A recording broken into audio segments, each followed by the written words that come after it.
Here we go. It's the second podcast of the day, the second sprint, and we've more or less recovered from the first effort. We make the corner, and it looks like Christina and Joel or Tony were up the road a little bit. But the rules of engagement state the party can't really start until everyone is organized. But the speeds were still reasonably high. I was using my wrist heart rate monitor, so the 129 is much lower than it actually was, and as you can see, the speeds are pretty good. So Matthew Michaels goes to the front. He's going to drill it on this one, and he's going to start the organization, or should I say, string it out. People are looking to see like what's actually going on. The gentleman in the rally kit, I don't think he started with us, but I think I've ridden with him before. Definitely a strong rider. So I sit in behind Greg. There's a little bit of wind slightly out of the southeast, very, very slight. So if I were over like another 8 inches, it would have been perfect. But as it was, um, I was like pushing a little bit of air at times, a lot more than I would have liked to have been. And I know I'm guessing that Matthew up front was probably pushing the better part of 400 watts, guessing 450 for this one. And with that kind of effort, no one is really going to go around. I mean, this is pretty much like the Tour de France, the final couple kilometers where the lead out trains try to keep people from attacking. And certainly you can see why this tactic really works well.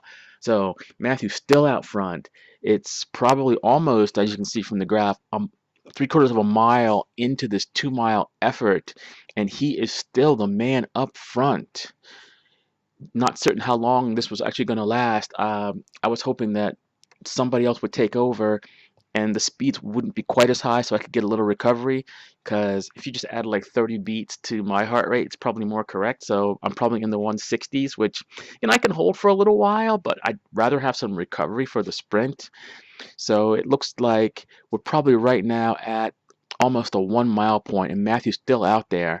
And now Dean decides he's another big man. He's a big engine. He's going to try to make something happen, help Matthew out at the front. So Dean goes to the front. It looks like Curtis is following him. Greg thought better of going with that. The gentleman in the rally kit, he's up there. I don't see. Yep, it looks like Matthew is sliding back through the group. Looks like Christina's back there waiting to get herself some organization there.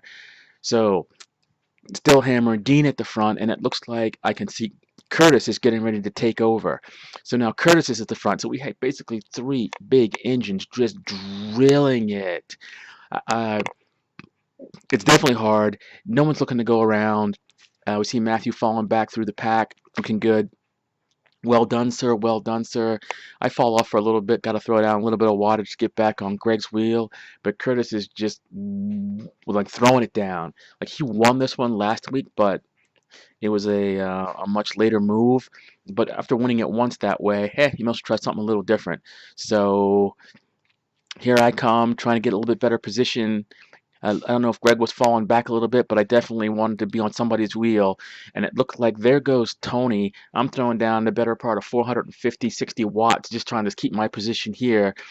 Um, Joel unable to like make and match Tony. Nice work, Curtis. Greg is on the wheels, and I am unable to follow 400 watts plus the work I'd done earlier. Then couldn't hang it. And there goes Thomas swinging that bike around. Still makes me uncomfortable. The only time I see pros do that is like in the final sprint when they really need to throw down some wattage. Not quite certain why he does that. Would have scared me back in the days if I was doing crit racing and saw that. Anyway, Ian came by. Christina on the wheel. I nudged myself up. Um, yeah, probably pretty close to my aerobic limit at this point. Looks like Christina's going to get a slightly better position. Ian is unable to match that. I pull myself in and then go by a little bit. Curtis was able to grab my wheel. Mike Weeda, who hadn't shown his head all day, still able to maintain.